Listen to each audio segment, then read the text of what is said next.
Excited about, as General said, the Chrysler-Fiat UAW relationship. I think the negotiations are different because we collectively feel we have a huge responsibility to the American public, to thank them for their support through the world-class manufacturing system. We have an amazing partnership that we're working really closely together to make sure that the consumers who buy our products get the highest quality product at the best value.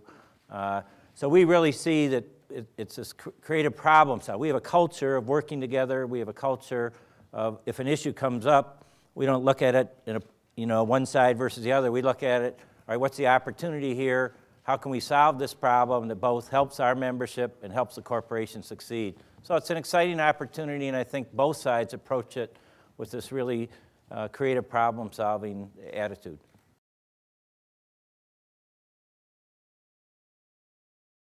We share our attitude very much toward the taxpayers. We wouldn't be sitting here talking today, certainly the Chrysler Group, without the support of the U.S. taxpayers. So we're very appreciative of what was done. I can say certainly many of us felt a very personal commitment to work very, very hard to make this place work so we could pay that money back, right? That was a good reason to come to work every day and a good reason to be very focused on turning Chrysler around.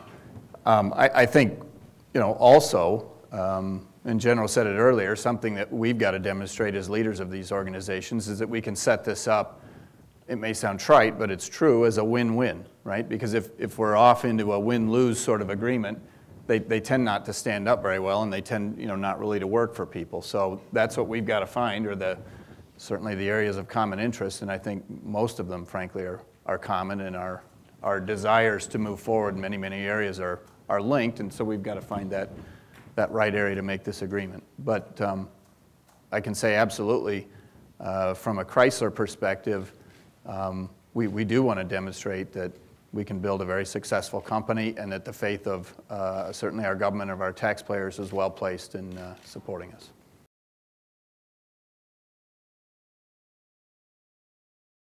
Everybody wins. Not just the UAW, not just Chrysler Fiat, but America wins because it offers an opportunity for employment, not just here in the state of Michigan or the city of Detroit or anywhere else in the state of Michigan, but across this country. So what we do here in this set of negotiations is very paramount to the future of America. And there's a lot of people that are citizens of this great country that depend on us to do the right thing. And I assure you that's going to happen.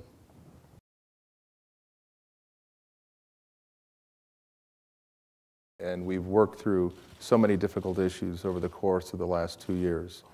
So it's in that same spirit that we will continue to work toward resolving any differences and, of course, crafting an agreement that appropriately rewards our employees for their contributions, and at the same time establishing a legacy for our organization to ensure that we remain competitive long-term, both operationally and in terms of labor costs as well. And I can't think of a better team that could collectively come together and craft that type of arrangement.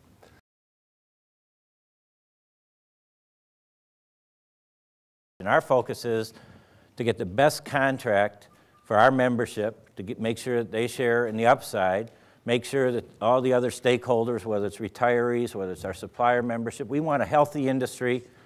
As General said, this is an opportunity for us to really help America.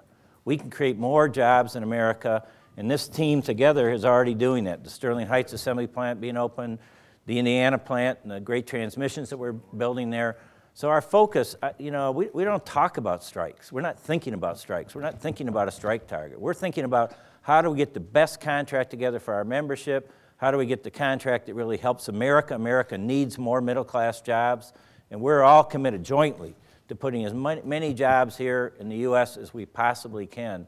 So that's really our focus. So, that's number one, is how do we get a successful agreement, as General has said, that both honors the membership, honors the sacrifices they've made to make sure that this can be a viable corporation. Not just our membership, but white-collar members who made tremendous sacrifices also.